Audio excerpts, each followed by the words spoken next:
बिस्मिल्लाहिर्रहमानिर्रहीम। आज हम चैप्टर 14 इलेक्ट्रोमैग्नेटिज्म टॉपिक नंबर 14.5 और लेक्चर नंबर 7 में हम कवर करने जा रहे हैं मोस्ट इम्पोर्टेंट लॉन्ग क्वेश्चन इस चैप्टर का।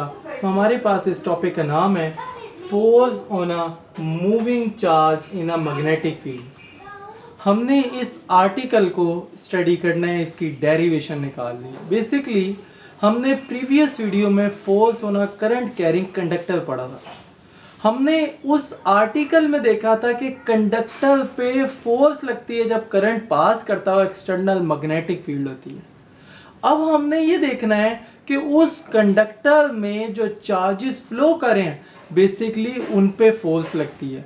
हमने उन चार्जेस पे फोर्स कैलकुलेट करनी है कि हमारे पास उस पे फोर्स कितनी लगती है, और ये भी यूनिफॉर्म मैग्नेटिक फील्ड में रखा हुआ है हमने।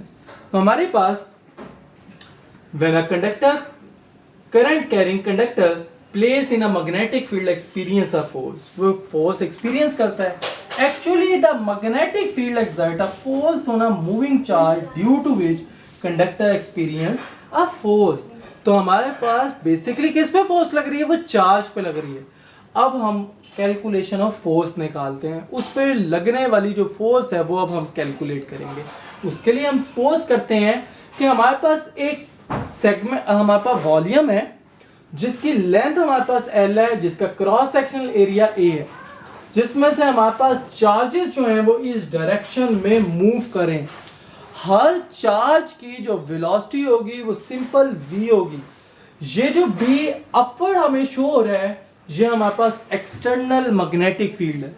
तो राइट हैंड रूल से हम देखेंगे कि जो फोर्स लग रही है वो परपेंडिकुलर है और वो थर्ड एक्सिस पे होगी जो हमने इस एरो हेड से रिप्रेजेंट किया हुआ। तो हमारे पास इसमें बहुत सारे चार्जेस होंगे जिनको हम n चार्ज कैरियर्स कह देंगे। तो हमारे पास consider a portion of the wire that is carrying a current I, जो हमारे पास करंट I लेके जा रहा है। वो कहता है let there are n charge carriers per unit volume of the wire and अब हमारे पास जो total number of charge carriers है हमने कह दिया n है हमारे पास, and each is moving with velocity v, और हर जो चार्ज है जिसकी वेलोसिटी क्या है वो v है एज शोन।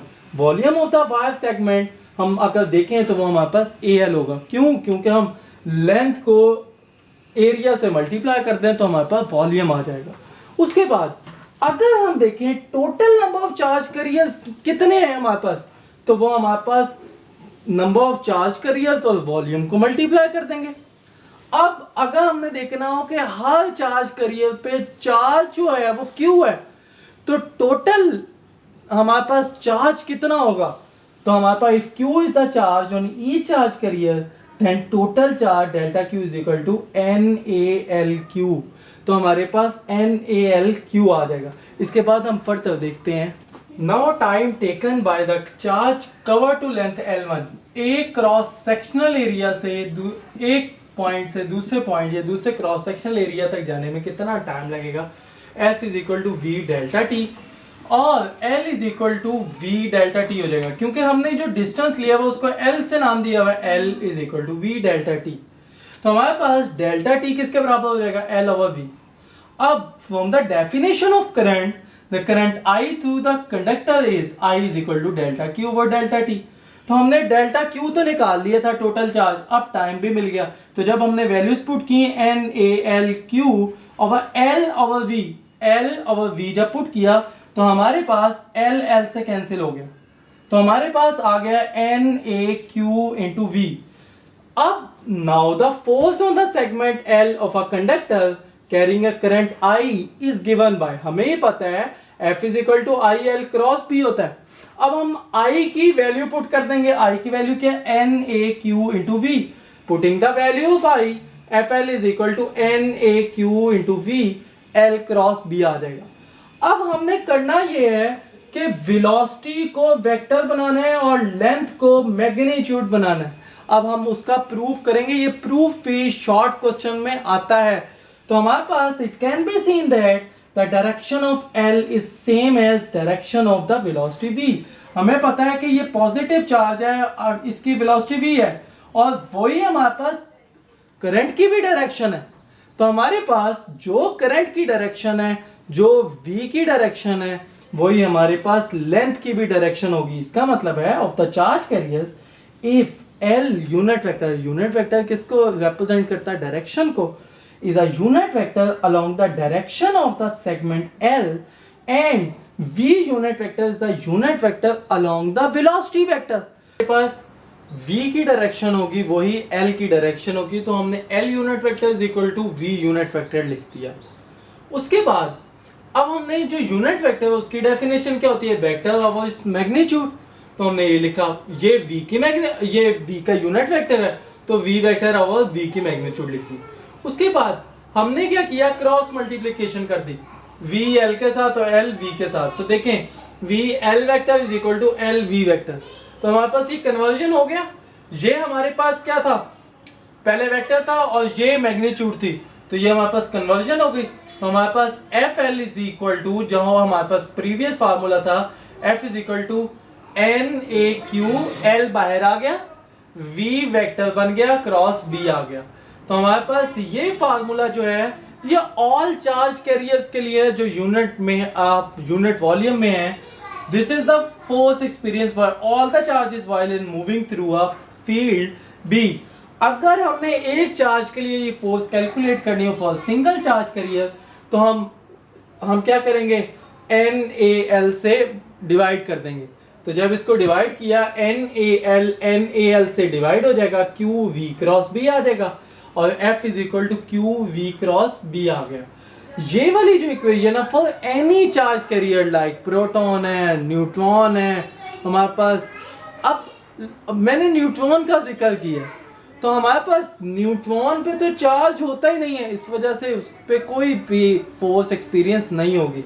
लेकिन इलेक्ट्रॉन हो गया, प्रोटॉन हो गया, अल्फा पार्टिकल, बीटा पार्टिकल, कोई भी चार्ज पार्टिकल हो, उसके लिए ये इक्वेशन होल्ड करेगी। अब अगर इलेक्ट्रॉन होगा तो माइनस ही आ जाएगा और Q की जगह माइनस ही आ जाएगा। अगर प्रोटॉन है तो उस पर पॉजिटिव चार्ज है, प्लस E आ जाएगा। तो ये हमारे पास E V क्रॉस B आ जाएगा। अब जो डायरेक्शन निकालते हैं इसकी राइट हैंड रूल के तहत निकालते हैं हम। राइट हैंड रूल अब हमें क्या कहता है? लेट्स सपोज ये हमारे पास V क्रॉस B और ये हमारे पास क्या है? प्रोटॉन है। तो हमारे पास V की डायरेक्शन में हम क्या करेंगे?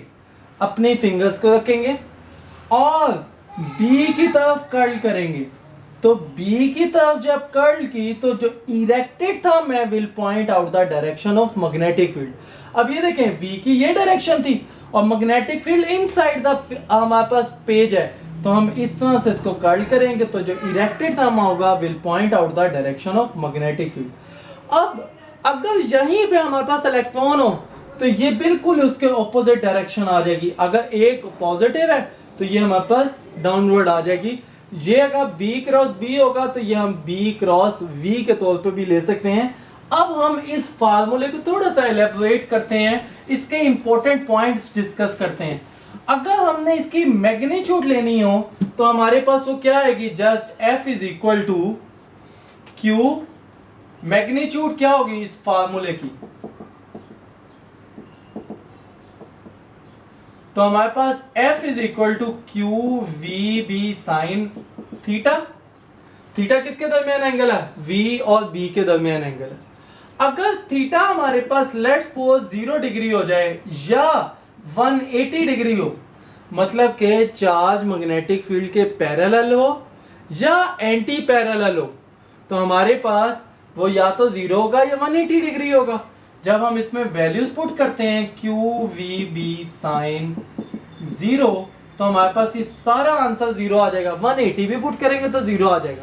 इसका मतलब है मिनिमम कब आएगा? जब हमारे पास फील्ड के चार्ज पैरेलल होगा या एंटी पैरेलल होगा। अब मैक्सिमम कब होगा?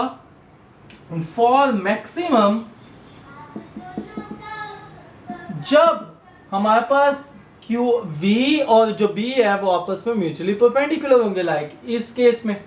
तो हमारे पास Q V B sine 90 degree आ जाएगा और जब साइन 90 डिग्री आएगा तो ये हमारे पास मैक्सिमम फोर्स एक्सपीरियंस कर रहा होगा charge in a uniform magnetic field. तो हमारे पास यहाँ तक लेक्चर कंक्लूड हुआ। तो अगर आपको मेरी वीडियो पसंद आई हो तो लाइक करें, शेयर करें और सब्सक्राइब करें अगर आप मेरे चैनल पे न्यू हैं तो।